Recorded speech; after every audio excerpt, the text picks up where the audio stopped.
Guys, Justin Brock with the Medicare Gurus community, and I'm here with Joe Tretola today. He's agreed to sit down with me and take some time just to kind of go over, his, rise to where he is in the industry. A lot of people know who he is. A lot of you probably don't even need an introduction, but to those of you who don't know, I wanted to tell you a little bit about Joe. So Joe started in the financial services in 1998. He kicked off his career in New York with American Express Financial Advisors, which is now called Ameriprise Financial. A lot of people have heard of that. Ranked number 2 in the country out of a couple thousand for the first year advisors. So Joe actually got to where he was ranked number 2 out of a couple thousand in the first year. And then his first year earnings were about $135,000 at age 24, which is very impressive. 10 years there, and then he relocated to Florida, as everybody's trying to get to Florida. So Joe decided he's just not going to wait any longer and going to go ahead and get down there. And then he got back into finance and stumbled across Medicare by accident as a way to attract annuity clients. We see this a lot in the group, talking about, using Medicare as a gateway to annuities. So Joe used Medicare to get in the door, then morphed into selling it almost exclusively over the phone in multiple states. Now he manages agents and agencies and 2 brand new, recently contracted, very large call centers, one in the Medicare space and one in the final expense space. So Joe is pretty well versed because he's danced around the industry on the life and health and finance side for a while. And I think that from talking to him in the past, over time, he started liking Medicare more and more for the bread and butter concept of it. But it is, too, for all of you that are interested in that side, a great way to get in the door on the finance side as well for the annuities or AUM management if you want to get into that. But I've talked to other people who run large call centers and they use Medicare as their lead source for the AUM and the annuities. So great way to get in. So without further ado, I'm going to turn it over and say, Joe, is there anything else you want to tell us about yourself? No, you did a good job. You asked me this morning to put together a little quick commercial. I had included the earnings for the first year sort of as a pun because I know Cody uses his first year earnings as part of his way of promoting himself. And, in a very, fun kind of interesting way, we like to one-up each other sometimes. And that was my little way of kind of one-upping him. Like, yeah, you can go and pimp your check around, but my check was 10 years before yours and much higher. So index that for inflation, who had the bigger first year check. In fact, I even went into my old files recently to clean it up. And I tried to find, the actual written proof of what that first year was in earnings. And I just couldn't find it. It was so long ago. But 135 was the number. Do I have a single dollar of that 135 today? Absolutely not. I was a reckless kid in his 20s into my early 30s. Definitely made a lot of mistakes, lost a lot of money, had to restart a few times.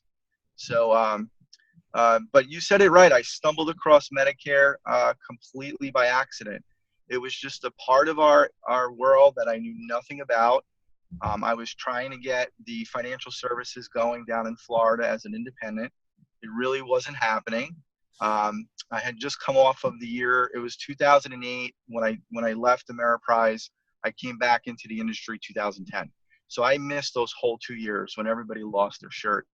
So what used to be where you would do a $400,000 rollover in the first or second meeting of the individual, now I found myself meeting with people 6 and 7 times, and they weren't moving the money. Additionally, the area where I'm in South Florida, the Bernie Madoff case had just become public. I mean, it was just, fresh and new. And Bernie was in our area in West Palm Beach. So people lost their shirts in '08. All of a sudden, everybody's afraid of a scam. South Florida in itself is known for its scandalous situations. I was not moving people's money. And it was a shock. It was hard. At one point, I was going to give up. I remember thinking like, hey, I got chewed up and spit out and just maybe this just isn't for me anymore. And I just decided with the help of a marketer that Medicare was the way into these people's doors. So it was a cheaper lead. It was people that needed to do something. It was a product that had to be sold. And if you got the relationship, then you can go back and talk to them about other stuff. And it became successful. And I moved a lot of money those first couple of years. I would go out in the morning about 8 o'clock, start my first appointment. I wouldn't get home till about 8 o'clock or 9 o'clock at night. And I did that 4 or 5 days. I did Saturday mornings. And the first year as an independent, no clientele, very little lead budget, down to my last, couple of $1,000s. I think I did about 150,000 because I was like meticulous with my tracking. And I knew I was onto something. And then eventually my brother came down. I had to put him to work. And the two of us started to do work. He would set the appointments. I would go on them. And then I just got lazy one day. And it was somebody I was talking on the phone. They're like, hey, how can I get started? Normally I would have went and met with them. And I was like, you know what? I could fax you the app. Do you have access to a fax machine? They're like, we have one in the house. And then that's what kicked off the whole telesales. And then from Florida, we went into Georgia. Georgia, we went into the Carolinas. And then we just started adding states. And that's how it all started.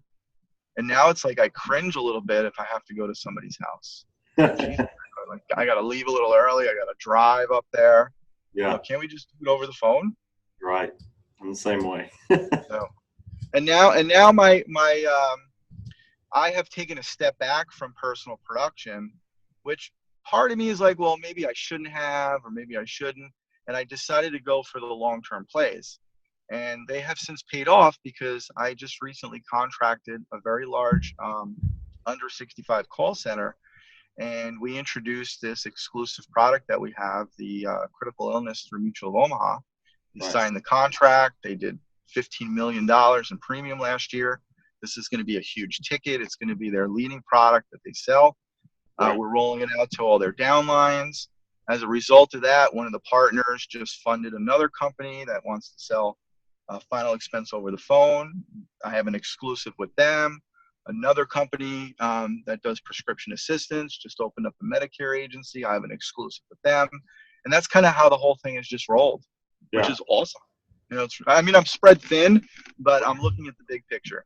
Hey, I don't know if I felt like I wasn't spread thin in a while, but I mean, you said a lot that was resonating with me there. And, I almost think it's very pertinent to spread yourself thin early on and to continue to find where is that comfort level, and the comfort level just kind of expands as it goes on. So that's great information, Joe. You're obviously, your career path, everybody's career path is different, but yours is really intriguing to me because of where you came from and where you are now. Point A to point B, I don't think you at any point in that line really knew exactly where it was going, but it sounds like you found a place where you have some good comfort level. So just want to rein back in and get down just a couple of core questions here. If you were talking to, I like to talk to agents, out there that are listening to us as if I was talking to myself when I first started, or myself in my first couple of years.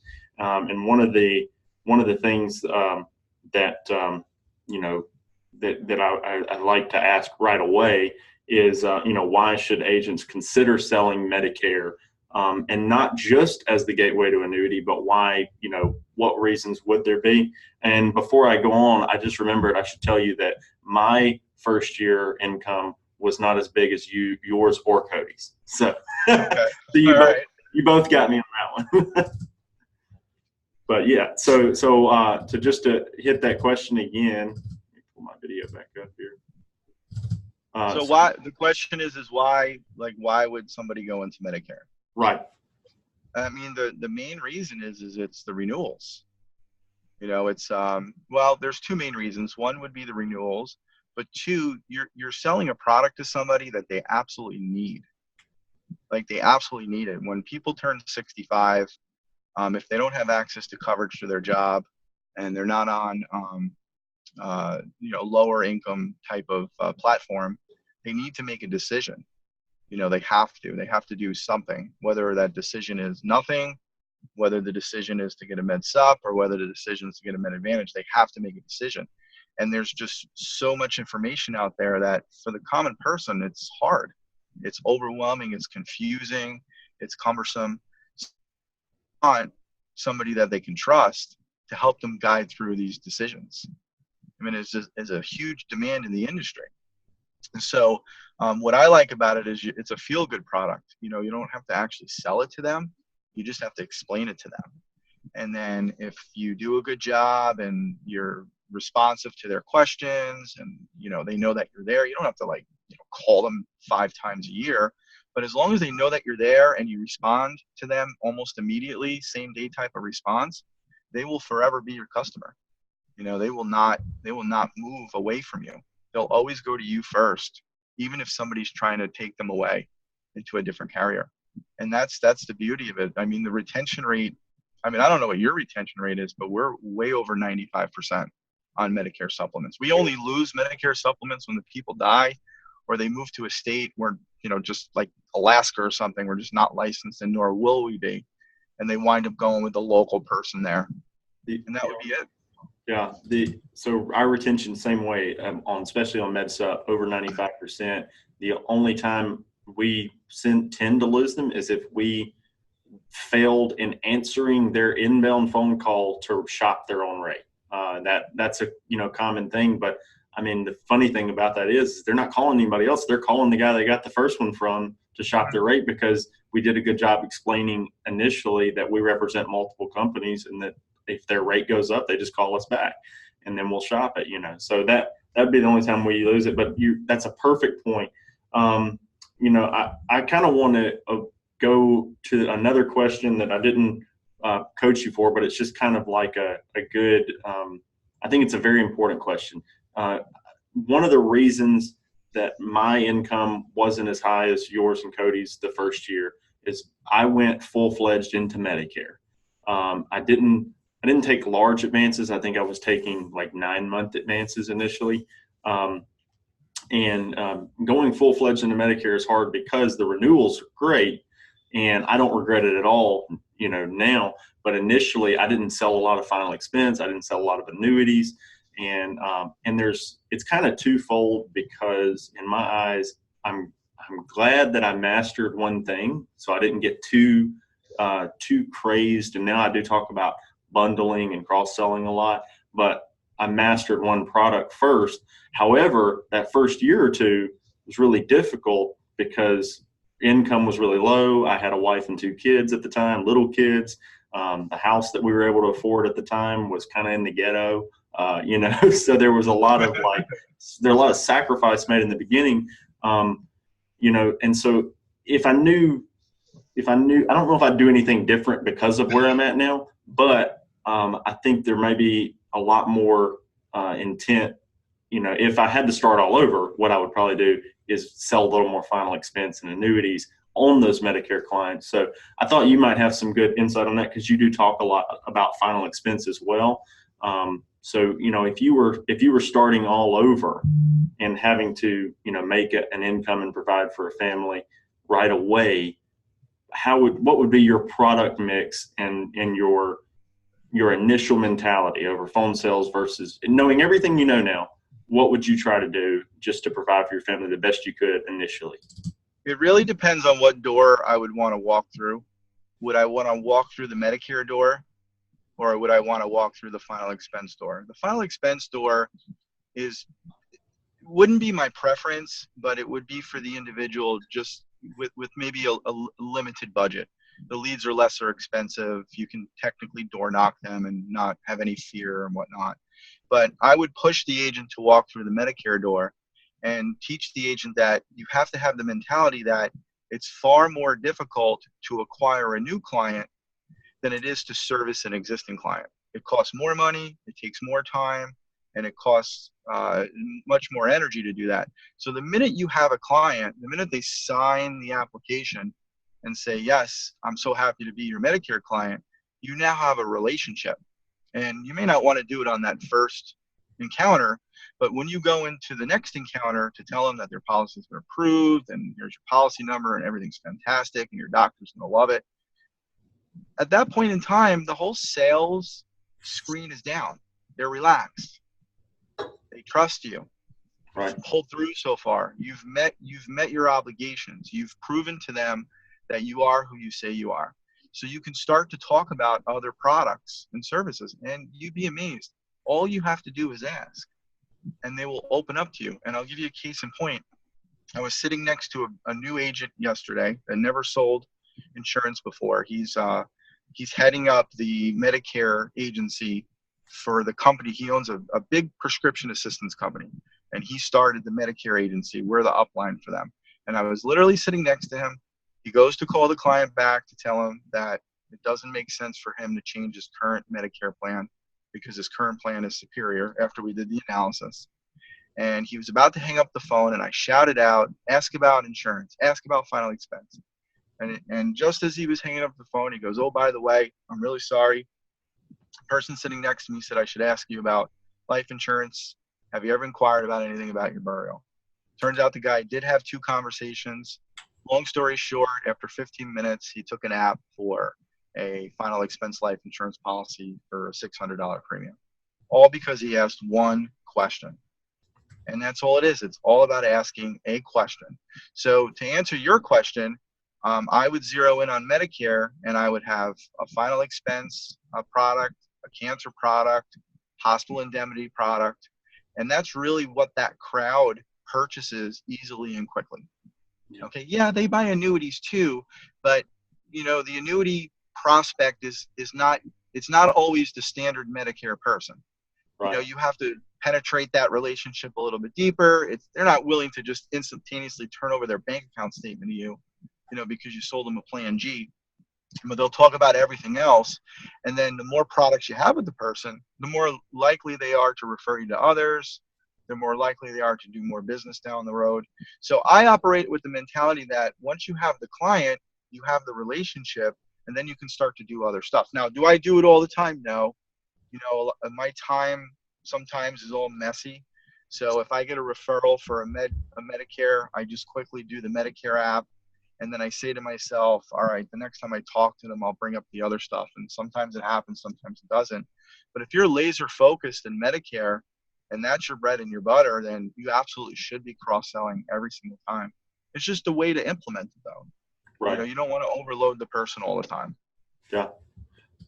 Yeah. That's probably exactly how I would restart is, at least have 1 or 2 or 3 ancillary life products on the side, spearhead with Medicare still, because knowing what I know now, I love the residual, but then at the same time, and there are residual concepts in other industries, but you get into recruiting, Medicare, and then P&C are like the only ways I feel like as an individual producer, you can create your own, without having to recruit other people, your own residual base, and then expand on that. But definitely that first year, I think my first year, I might have made like 50,000, but it was all Medicare, instead of having those bigger upfront commissions. And so it did take some time to get it up. 1,000 a week is more than probably 80% of the agents out there make.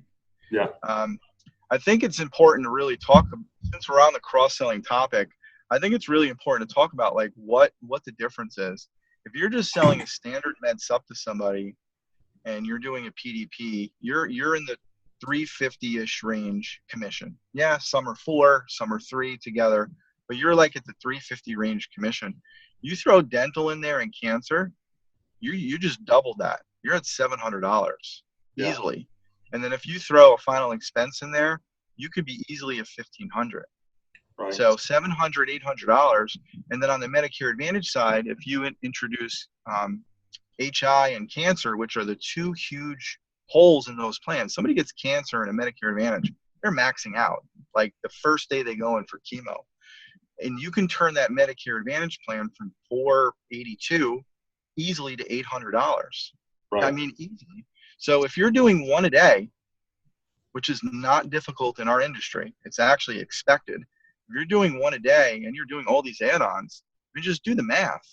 Yeah. Like a couple $100,000 a year. Yeah, right away. A lot of money. Right away. Like right out of the starting gate, just by asking a simple question. Just asking the question. And the worst part of the question is the only bad answer that will harm you and hurt you will be no. Right. No, I don't want to talk about it. Okay. Yeah. All right, that's great. It's like getting a I'm, girlfriend, you know. well, yeah. What she's going to tell you is no. Yeah, we're saying you might have to ask a lot before you get a yes, but it's more. You have to be careful with that topic. In New York, there are far more single women than there are men. There's like 800,000 Right. more single women than men. So men in New York have a fake bravado ego that they can get any woman because there's so many of them. You know, it's like we didn't care. Yeah. You said no, great. I'll talk to your friend behind you. Yeah. I've heard that before. They're just like lined up. You just got to get a yes. I don't want to. Yeah, at some point somebody's going to say hi. But yeah, man. So I mean, I completely agree with you. I was like on the Medicare Advantage side too. If you're selling, you know, a Medicare Advantage plan, true up to turning 65, and then a HIP plan, and really now, like if you're selling Aetna MA, you could get Aetna MA and then use their Aetna Senior Supplemental Suite to do the HIP, the DVH, and the cancer policy all with one company, so the customer's not even confused about it being multiple companies. Right. Which, you know, once you get good, you can get around all that anyway. But I mean, you could easily sell 4 and be up at 1,500 or 12, 13, 1,400, even without life, you know. So huge money in that. And It's really imagine better for them too. It's better for the client. Yeah, and if you do that with a husband and wife, I mean, think about that day. Yeah. That's huge. Yeah, I had my best one ever. I had a client come in, husband and wife, and it was off of a referral from another agent who didn't do drug plans. And he said, "Oh, go over to Justin Brock or Bobby Brock Insurance and that outfit, and they do drug plans." So he comes over with his wife, and this guy had just sold him Plan G's, and I ended up selling. First of all, this wasn't a referral partnership. This was somebody that was just trying to pawn the drug plans off on us. It wasn't like, you know, if he referred them to me habitually, I probably wouldn't have rewritten the policy. But it wasn't that way. I didn't even know the guy. He just said, "Go over there and get your drug plans." Big mistake. I rewrote the 2 supplements. I wrote the 2 drug plans. I wrote both of them a cancer policy, both a final expense, and both a DVH. So it was turned into 10 policies in one sale, all because he didn't want to do drug plans. So another point there, do the drug plans for people, even if you just do it on Medicare.gov. Do the drug plans for people. Yeah, listen, I'm working with a prescription assistance company, and they get about 500 inbound calls a day about things about their drugs that they're not going to their agents for. Yeah. So yeah, that's something. We get a huge call on that. We actually started advertising prescription plans a while back, not because we really wanted to get into that market, but 2 things happened. One, we found out it's so underserved because nobody wants to sell it. And so we get a lot of calls where we're able to even rewrite the MedSup or cross-sell other things as well. And then another thing happened is we found out that drug plan residual adds up, you know, because I think the first residual check we got after we picked up the first drug plans several years ago, first ones we were writing were Humana and SilverScript. And most of it was SilverScript, and we wrote a ton of it, but we ended up getting in about 14 months after we started writing drug plans, we got that early spring check. It was like $42,000 from SilverScript. Wow. We're like, yeah, that's a padded, you know, to when you're really not expecting much from that. And then that added up quick. And, you know, we're doing high volume, but still it adds a ton for everybody. But yeah, man, so just to each year as passive income grows, what does the change in the benchmark for success look like? So this is a big thing for me. And you kind of hit on it earlier. The first year, if you know what you know now, the first year when you made 135,000, you probably would have taken half of that or more and reinvested it back in growing your business, if not 80% of it, knowing what you know now, and then continue to grow upon it. So I guess it's kind of 2 things. Like as agents start to make more, how much initially do you think they should be reinvesting back in themselves? For me, I think as much as humanly possible. And then also, when you get to certain mediums, you have to choose ways to scale. There are multiple ways to scale.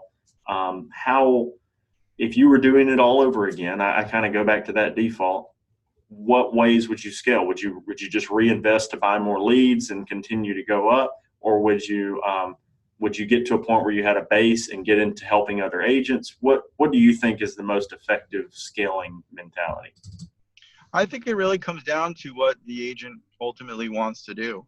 I have said this a lot of different times, that it takes approximately 3 or 4 agents with their overrides to replace what you would earn on your own spending that 1 hour with them, or the 2 hours with them, or the 5 hours with them. So it takes 3 or 4 agents. So if you're willing to do that and find those 3 or 4 agents and find them to the point where, they're working, they're full time, they're producing, you're managing them, then that's great. And then at some point in time, they'll be self-sufficient.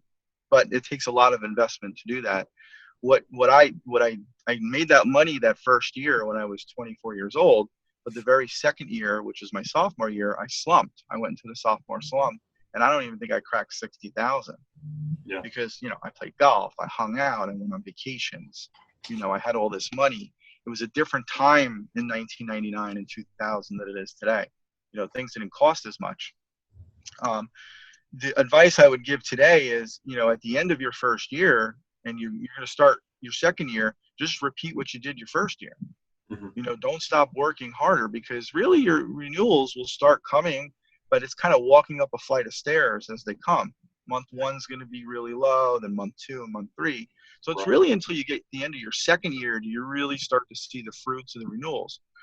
If I can go back in time to the Medicare world, when I started doing Medicare around 12, what I would do differently is I would take my renewals and I would put my renewals into an annuity for my retirement. And I would just use the renewals to fund the retirement. And then I would just zero and focus in on only generating new business to pay for the growth of the business, the growth of myself, advancing of my life, because I have gotten very lazy through the years. First one to admit it, where, I've taken weeks off at a time because I could. And then, when you go back to work, you're like, damn, I wish I didn't do that. Yeah. But on the same token, the beauty of Medicare was the fact that when our son was born, November of 2017, my wife had stopped working, and I took 4 months off, and we cared for him together for the first 4 months of his life. And that was strict result for Medicare. Right. So my advice would be is if you start getting the renewals, don't operate like you have them, stick them somewhere else, and then just continue to focus on the new business part of the aspect of it. Because when you start making good money, you don't have to go and buy lower quality leads. You can spend your money on more higher quality leads. Right. Like I have a friend, we both know who he is. I have a friend, he's doing way over $300,000 a year. And I tell him all the time, the only leads you should be speaking to are people that have been vetted. They've been confirmed. They're being transferred over to you. They have a med sup. They didn't have a heart attack 2 years ago. You spent $55 for that opportunity. And those are the only leads you should be working. That's what winds up happening when you get to those levels, that you should only be working very high quality, expensive leads. Right. What's the time at this point? Yeah. And then you could get to where you're working those 2-3 days a week and then doing paperwork 1 day a week and working on your business, and then really taking a 3-day weekend every week if you wanted to, or and then more and more, you get to because it's all about the lifestyle you want. Whether, and if you want to be, a workaholic forever, and my wife probably thinks that that's what my goal is, because she says I don't come home enough. But there are some people. I got asked this morning, do I think that I have a healthy balance between my job and my family? That was at 7 a.m. this morning. Yeah. And yeah. You know what? She's right. The balance for what we're doing right now, the balance is okay. We're doing the best we can, but it's not what we want. Right. So we're putting in the effort now for the long-term play. Right.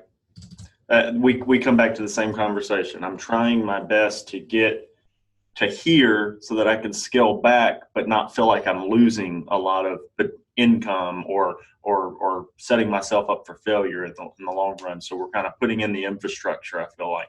Right. But yeah, I mean, that's a huge issue, is finding that balance. But I'd say a lot of the people that we're talking to out there, when you're really, really young and you're at inception level, you should kind of like almost neglect sleep and neglect all that worry to lay that foundation so that you can be making the decision later on to be like, well, do I take off an entire month in the summer, or do I just keep working and do that next year? And I mean, we're doing that this year. We're taking a 2-week European vacation in the middle of July, taking a 1-week Costa Rica vacation in June. We're out that whole time, but we have so much residual built up, and then the infrastructure in place that we can do that, and it doesn't really affect us. So, but that's, like you said, all because of Medicare. So, Yeah, but it's all because of Medicare.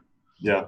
But hey, Joe, I appreciate you taking the time with us. I know you got to get to work, man, because all that money you're making doesn't come, I am at call center right now. We have a 10 o'clock call with the carrier about awesome. getting approved for the voice signature for this nice critical illness contract. Yeah. That's my day this morning. Well, awesome, man. I know you're putting in the work and you're doing big things and you're fun to follow. So everybody check Joe out on Facebook. He's got a good group as well, and he's doing good things. He's a good guy to follow and see what he's doing. So I'll talk to you all soon. All right, be good. Thank you. Thanks, Joe. Bye-bye.